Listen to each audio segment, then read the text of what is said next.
Do you ever find when you're working within Canva and you need to work on one document that's linked to another, but you just can't find it straight away? To make things really easy, I keep all my designs linked in a doc. Let me show you how. In a document such as my YouTube script, I have the thumbnails linked to each one. Here you can see I've added the name of the thumbnail as a link in here. If I click on the link like that, Canva's going to automatically open up that document for me.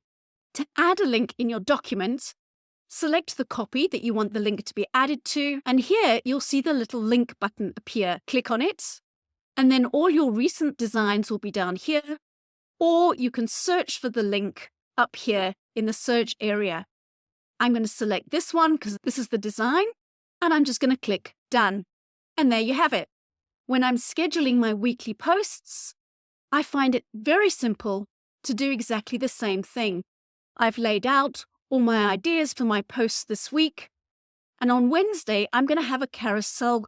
So what I've done is I've created the carousel and I've linked it here in the document, and now I can tweak it and download it into my scheduling app, or I can send it directly to Instagram here from Canva.